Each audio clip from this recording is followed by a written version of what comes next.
धनपुर नाम का एक छोटा सा लेकिन बहुत ही सुंदर गांव था। चारों ओर हरियाली, साफ हवा और सीधे साधे लोग। गांव के लोग एक दूसरे के सुख दुख में हमेशा साथ खड़े रहते थे। इसी गांव में हरिदास नाम का एक गरीब लेकिन मेहनती आदमी रहता था। हरिदास अपनी पत्नी कमला और 8 साल की बेटी गुड़िया के साथ एक कच्चे मकान में रहता था। हरिदास रोज सुबह जंगल से लकड़ी काट कर लाता और गांव के बाजार में जाकर बेचकर अपने परिवार का गुजारा करता था। एक सुबह हरिदास जंगल जाने के लिए तैयार हो रहा था। अरे कमला, क्या कर रही हो? जल्दी से खाना बांध दो, आज देर हो रही है बहुत। अरे आ रही हूँ, बस हो गया जी। आज आपकी मनपसंद की बाजरे की रोटी और सरसों का साग बनाया है। वाह, क्या बात है कमला, आज बहुत फिक्र कर रही हो। फिर तो आज दिन अच्छा ही जाएगा। ठीक है, मैं जा रहा हूँ अब, वरना और देर हो जाएगा। खाना लेकर हरिदास जंगल की ओर निकल पड़ा। रास्ते जाते वक्त उसे उसके दोस्त मोहन और केदार मिल गए। अरे हरिदास भैया, आज कुछ परेशान लग रहे हो, क्या बात है? हाँ भाई, सुना है इस बार बहुत भयंकर ठंड पड़ने वाली है। केदार बोला। हाँ, गांव के बुजुर्ग कह रहे थे कि ऐसी ठंड कई सालों बाद आएगी। पिछले साल तो 2 बूढ़ों की जान भी चली गई थी। हमारे पास तो इतने पैसे भी नहीं कि मोटे कंबल खरीद सके। ये सुनकर हरिदास चुप हो गया, लेकिन उसके दिमाग में एक विचार जन्म ले चुका था। जंगल में लकड़ी काटते समय हरिदास मन ही मन सोचने लगा, अगर इस बार ठंड बहुत ज्यादा पड़ी तो लकड़ी की बहुत मांग होगी। क्यों न मैं अभी से ज्यादा लकड़ी जमा कर लूं और ठंड में महंगे दाम पर बेचूं, फिर मैं अमीर बन जाऊंगा।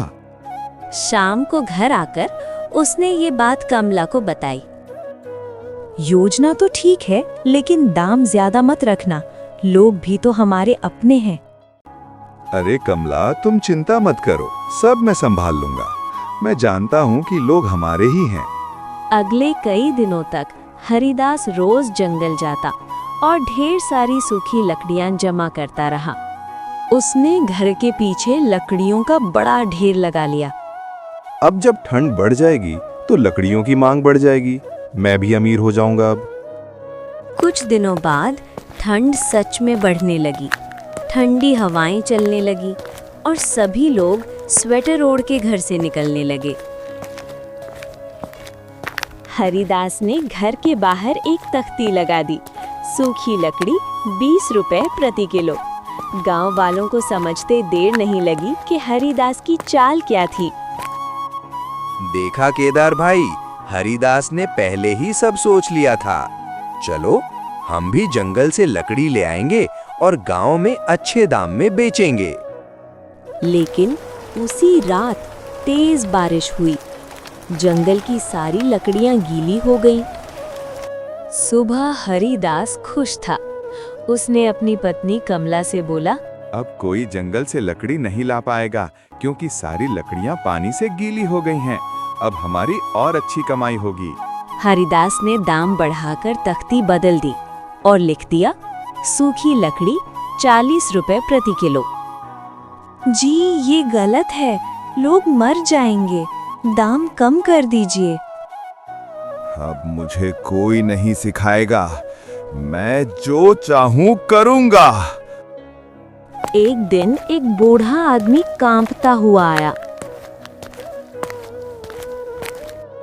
बेटा, थोड़ी लकड़ी दे दे, पैसे नहीं है, मैं तुझे कभी दे दूंगा, मुझे बहुत ठंड लग रही है। बिना पैसे कुछ नहीं मिलेगा, पता नहीं कहां से आ जाते हैं। चलो जाओ यहाँ से। बूढ़ा निराश होकर चला गया। वहां से अगले दिन हरिदास किसी काम से बाहर गया। घर पर कमला और बेटी गुड़िया थी। गुड़िया को ठंड लग रही थी।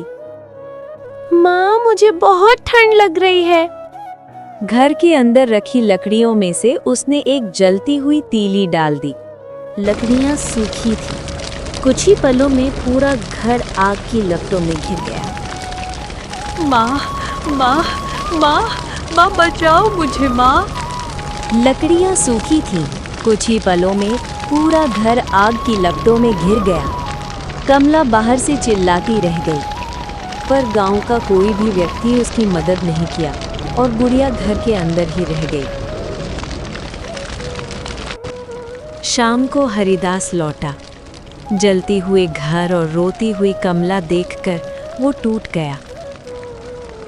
ये सब आपके लालच का नतीजा है।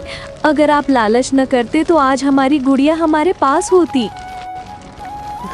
ये सब मेरी वजह से हुआ है।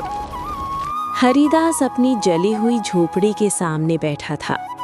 चारों तरफ राख ही राख थी। जहाँ कभी हंसी गूंजती थी, वहाँ अब सन्नाटा था। उसकी आंखों से आंसू रुकने का नाम नहीं ले रहे थे। हे भगवान, मैंने ये क्या कर डाला? थोड़े से पैसों के लिए अपनी ही बेटी को खो दिया। मैंने आपको रोका था, गरीबों की मदद करने को कहा था, लेकिन आपने किसी की नहीं सुनी। कुछ देर बाद गांव के लोग इकट्ठा होने लगे। वही लोग जिन्हें हरिदास ने ठंड में लूटा था।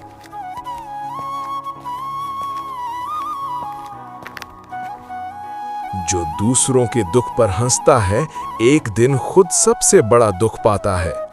अगर उस दिन तुमने बूढ़े को लकड़ी दी होती तो शायद आज कोई तुम्हारी मदद करता। कोई भी हरिदास को तसल्ली देने नहीं आया। सब चुपचाप लौट गए। कुछ दिनों बाद हरिदास बीमार पड़ गया। ठंड, भूख और पछतावे ने उसे तोड़ दिया। कमला मजदूरी करके जैसे तैसे खाना लाती। एक रात हरिदास को तेज बुखार हो गया। कमला दौड़ती हुई हरिदास के पास आई। अगर मैं बच गया तो अपना जीवन दूसरों की मदद में लगा दूंगा। अगले दिन वही बूढ़ा आदमी आया जिसे हरिदास ने लकड़ी देने से मना कर दिया था। बेटा, दुनिया में सबसे भारी बोझ अहंकार होता है, जो कि तुमने वही किया। जब तक तुम पहले जैसे ईमानदारी से अपना काम नहीं करोगे, तब तक तुम ठीक नहीं होगे। हरिदास ने जैसे तैसे अपने आप को संभाला और ईमानदारी से पेड़ काटना शुरू किया। धीरे धीरे उसकी घर की स्थिति अच्छी होने लगी।